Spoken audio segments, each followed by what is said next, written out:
பேரை சொன்னா கம்பீரம் வரும்.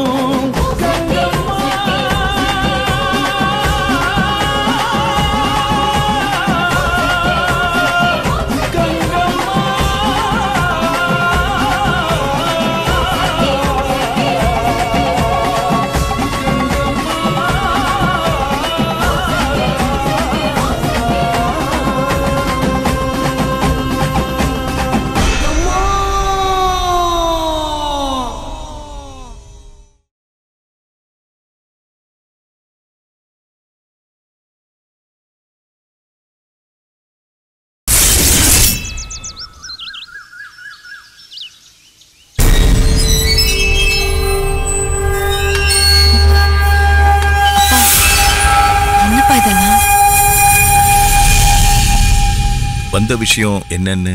கன்னிகாபுரம் இளைய ஜமீன் என் பையன் கிருஷ்ணாவுக்கு உங்க 2வது பொண்ணு சௌமியாவை பொண்ணு கேட்டு வந்துருக்கு.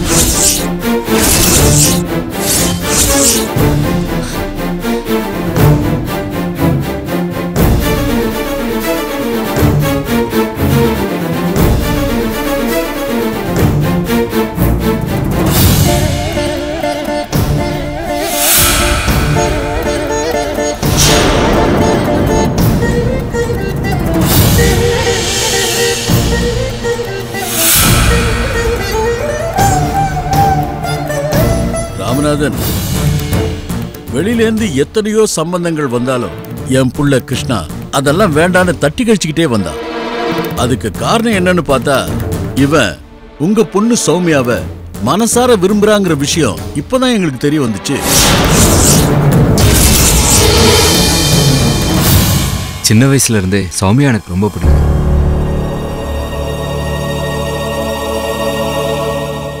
நான் தான் ஆக்சுவலா அவட்ட ப்ரப்போஸ் பண்ணேன். சௌமியா என் அப்பா அக்கா சம்மதிக்கணும்னு சொன்னான். அதே மாதிரி நானும் என் விருப்பத்தை ஆச்சிக்கிட்டையும் என் அப்பா அம்மாக்கிட்டையும் சொன்னேன்.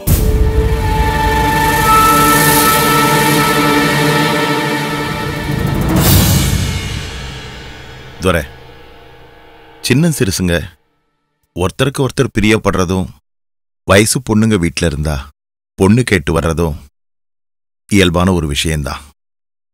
ஆனா நம்ம ஊர் வாங்கி வந்திருக்கிற வரம் என்னன்னு உங்க எல்லாருக்குமே தெரியும்.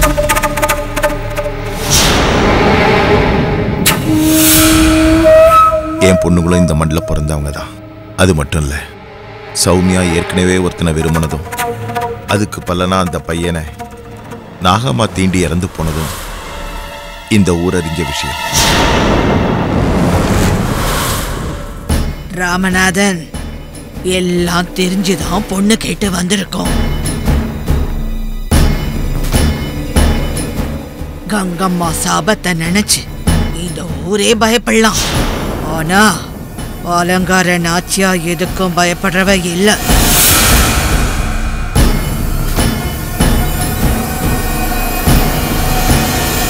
என்ன போலதான் என் பேராண்டியும். இவனுக்கு தான் உசுர விட தான் காதலிச்ச பொண்ணுதான் முக்கியமா தெரிஞ்சா. வீர பரம்பரையில பிறந்தவன் வேற எப்படி இருப்பான்? எங்க பிள்ளையோட உசுரையே துச்சமா நினைச்சு நாங்கெல்லாம் வந்திருக்கும் போது உங்களுக்கு என்ன? ஜமீன் அரண்மனையில இளையராணியா வலம் வர உங்க பொண்ணு பெரிய பாக்கியம் பண்ணி இருக்கணும். ஒரு பேச்சு பேசாம பொண்ண கொடுக்க சம்மதம்னு சொல்லுங்க. ராணியம்மா மன்னிக்கணும். ஏதோ ஒரு துணிச்சல்ல நீங்க பொண்ணு கேட்டு வந்திருக்கலாம். அந்த துணிச்சலை நீங்க வீரம்னு சொல்லி.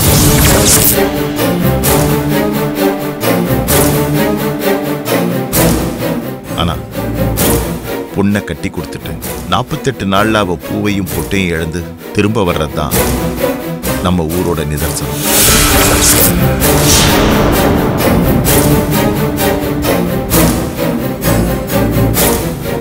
சௌமியா ஒருத்தனை காதலிச்சு அவனை கல்யாணம் பண்ணிக்கணும்னு நினைச்ச பாவத்துக்கு காதலிச்சவனை பறி கொடுத்துட்டு நின்றான்.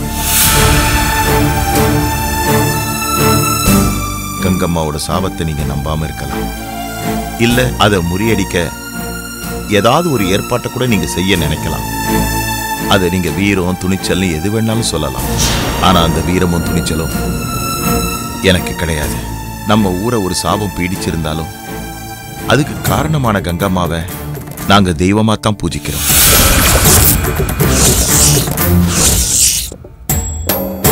அவ கோபத்துக்கு ஆளாயிடக்கூடாதுன்னு பயப்படுறோம். ராணியம்மா வீடு தேடி வந்து கேட்டதுக்காக என் பொண்ணை கட்டி கொடுத்துட்டு அவ கொஞ்ச நாள்ல கைம்பொண்ணா வந்து நிக்கிறத பாக்குற சக்தி எனக்கு இல்லம்மா.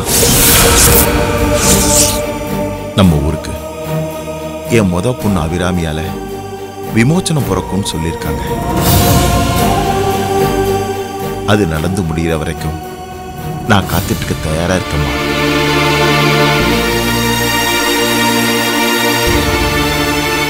என் பொண்ணுங்களுக்கு மட்டும் இல்ல, நம்ம ஊர் கன்னி பொண்ணுங்களுக்கும் நல்லது நடக்கணும். அந்த நாள் சீக்கிரம் வரணும்னு நான் லலிதாம்பாவை நான் தினமும் வேண்டிட்டு இருக்கேன்.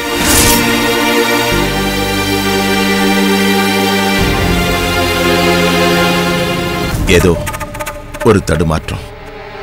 என் பொண்ணு உங்ககிட்ட அப்பாவும் அக்காவும் சம்மதம் சொல்லணும்னு சொல்லியிருக்கலாம். அவ சின்ன பொண்ணு, நீங்க இவ்வளவு தூரம் வர்றதுக்காக ஒரு காரணமாயிட்டா. அவளுக்காக நான் உங்க எல்லார்ட்டையும் மன்னிப்பு கேட்டேன்.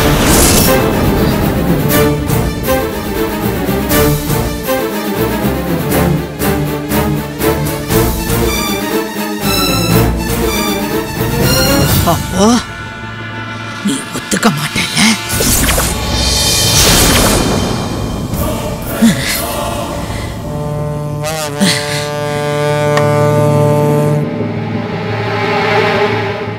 ராமநாதன் வீட்டு படியேறி பொண்ணு கேட்டு வந்திருக்கிறது இந்த கன்னிகாபுர ஜமீனோட மகாராணி அலங்கார நாச்சியா. ராணியம்மா என்ன கோச்சிக்க கூடாது. என் பொண்ணு மனசுல ஆசை இருந்தாலும் அவ விருப்பத்தை நிறைவேற்ற முடியாத நிலைமையில தான் நான் இருக்கேன். ராமநாதன், விளைஞ்ச பயிரை அறுவடை செய்யலனாலும் சமைஞ்ச பொண்ண வீட்டுல வச்சிருந்தாலும் நல்லதுக்கு இல்ல.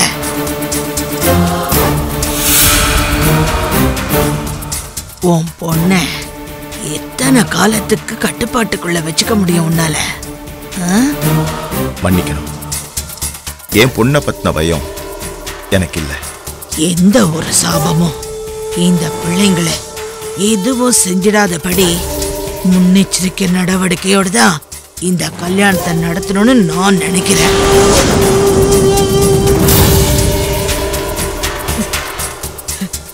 நீ உன் பொண்ண என் பேராண்டிக்கு கட்டி கொடுத்ததான் ஆகணும். இது என்னோட உத்தரவு.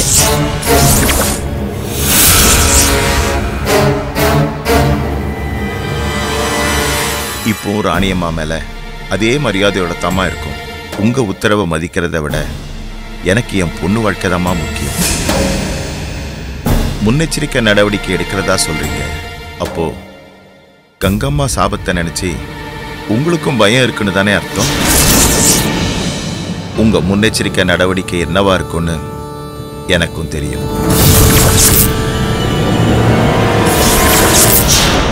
நம்பூதிரி தானே?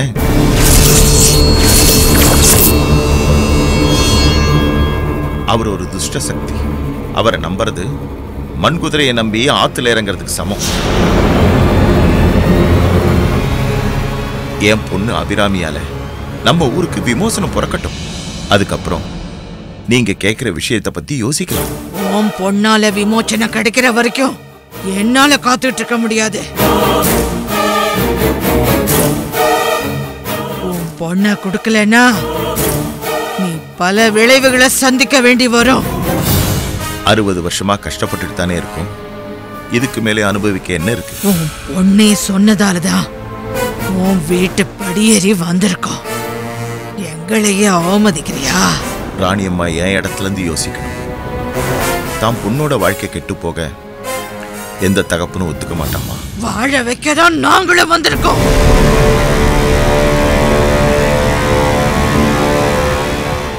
அது புரியாம பின் விளைவுகளை யோசிக்காம நீ பாட்டுக்கு பேசிக்கிட்டு இருக்க. இதுக்கு மேல நான் என்ன செய்யறது? நரசிம்மா,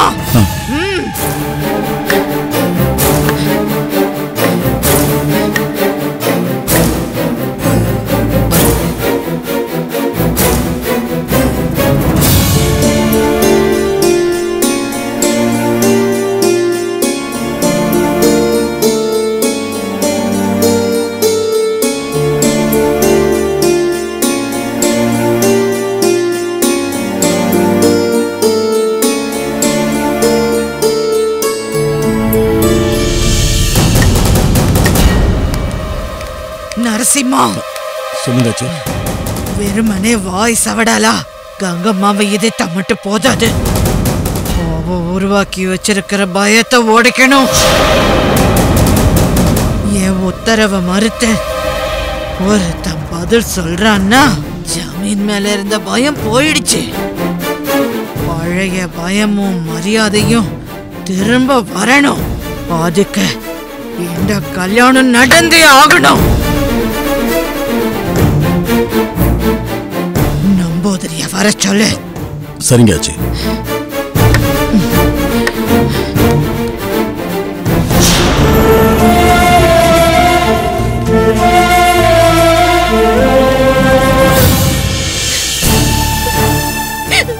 அப்பா,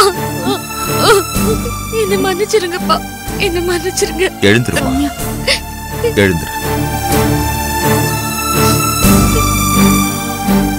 ஏற்கனவே அனுபவப்பட்டவனி உன் முன்னாடிதான் அபிராமிக்கு எந்த ஒரு தப்பும் நடந்துடக்கூடாதுன்னு பாடம் எடுத்துட்டு இருக்கேன். அப்படி இருந்தோம் இப்படி ஒரு காரியத்தை பண்ணிட்டியம்மா. ஏம்மா, அவங்க பொண்ணு கேட்டு வருவாங்கன்னு ஒரு குறிப்பு காட்டியிருந்தாலாவது நான் முன்னாடியே ஜமீன்ட்ட பேசியிருப்பேன். இப்படி ஒரு சங்கடம் நேர்ந்திருக்காது. நான் கிருஷ்ண கிட்ட எங்க அப்பா கிட்டயும் அக்கா கிட்டயும் அனுமதி கேட்கணும் தான் சொல்லியிருந்தேன். ஆனா அவங்க பொண்ணு கேட்டு வருவாங்கன்னு நான் நினைச்சு கூட பார்க்கலப்பா.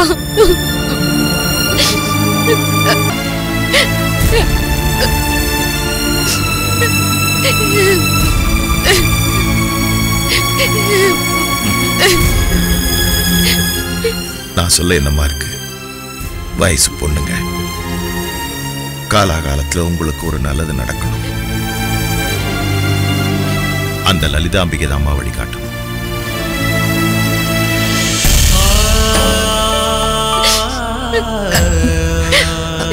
சௌமியா,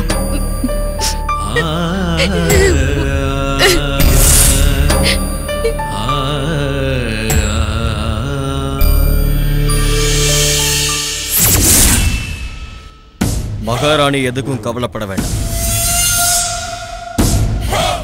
உங்க மனசுல இருக்கிறத நீங்க சொல்லிட்டீங்க. உங்க பேரனுக்கும் அந்த பிரசிடென்ட் மகளுக்கும் கல்யாணம் கண்டிப்பா நடக்கும். இந்த கல்யாணத்தை நடக்க விடாம நாகம்மா தடுத்துருவாங்கிற பயம் உங்களுக்கு வேண்டாம். நாகம்மாவை வரவிடாம பண்றதுக்கு என்ன செய்யணுமோ அதை நான் செய்யறேன். அதே போல அந்த பொண்ணு சௌமியாவையும் கல்யாண மேடைக்கு வர வைக்கிறேன். நம்பூதிரி, அது எப்படி முடியும்? அந்த பிரசிடென்ட் தான் திட்டவட்டமா பொண்ணை கொடுக்க முடியாதுன்னு சொல்லி அவமானப்படுத்தி எங்களை வெளியில துரத்திட்டாரு.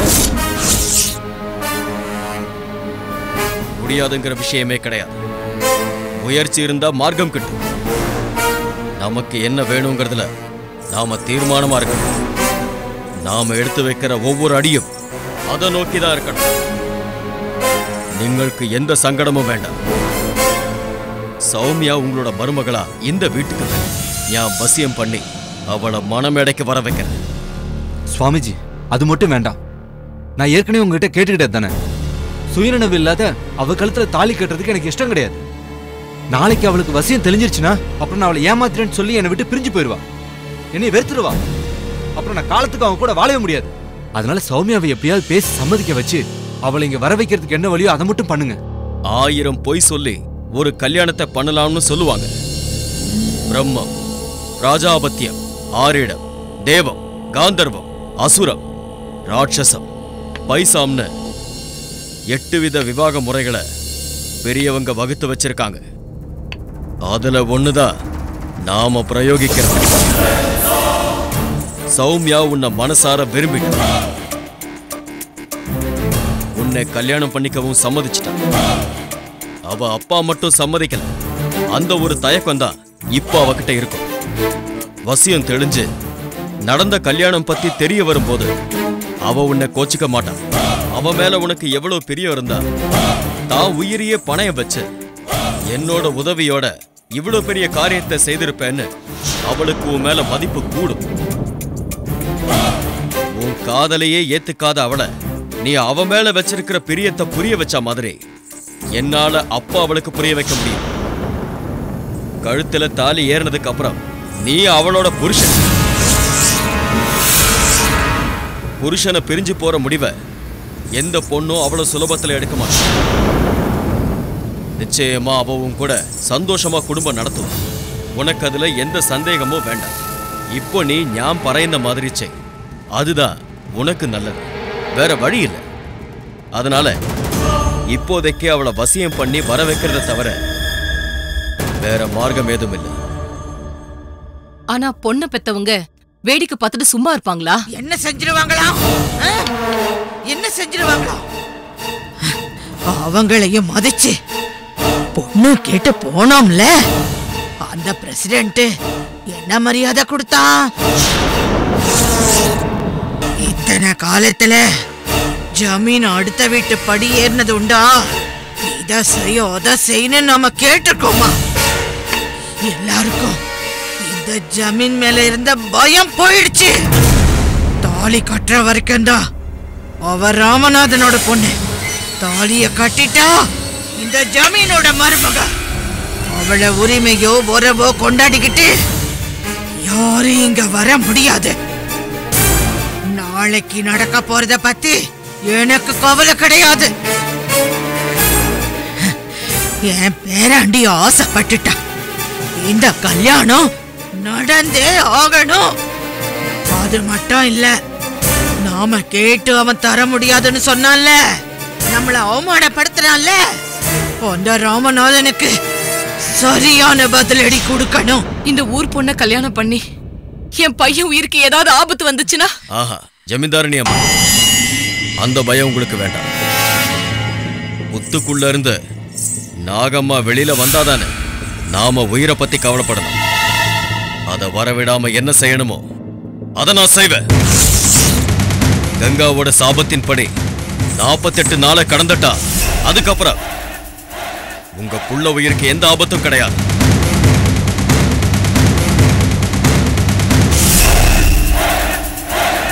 இந்த கல்யாணத்தை நடத்தி வைக்கிறதும் உங்க புள்ளைய பாதுகாக்கிறது அது என்னோட பொறுப்பு. நரசிம்மா, சொல்லுங்க. அதுதான் நம்பூதிரி சொல்லிட்டாருல்ல, இன்னும் என்ன தயக்கம்? நம்பூதிரியால ஆக வேண்டிய காரியங்களை அவர் பார்க்கட்டும். கல்யாணத்துக்கு ஏற்பாட நீ பாரு.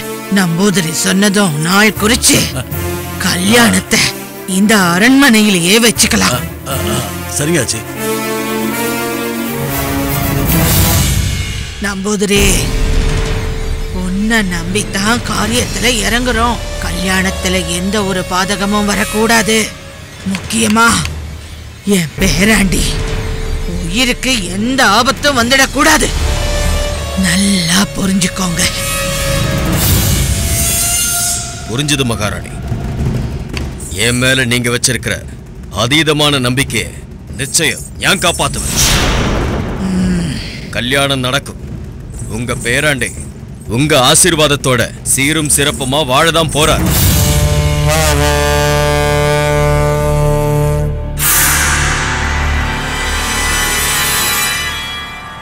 மகாராணி அம்மா, அப்ப நான் உத்தரவு வாங்கிக்கிறேன்.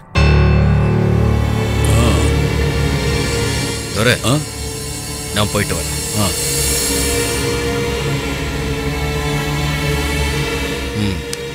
போயிட்டு வரேன்.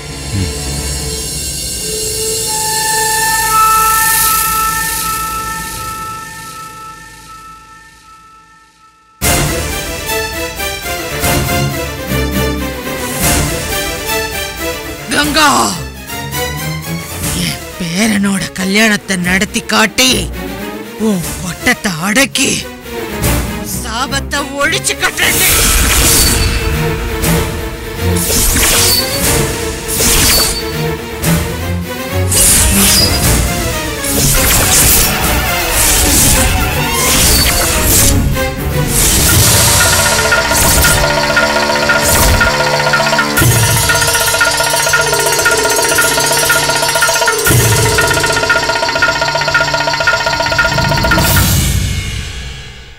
எத்தனையோ நாளா நாங்க உனக்கு பூஜை செஞ்சுட்டு வரோம். ஒரு நாளும் நீ வராம இருந்ததில்லையே. ஏதாவது குத்தம் குறை இருந்ததுன்னா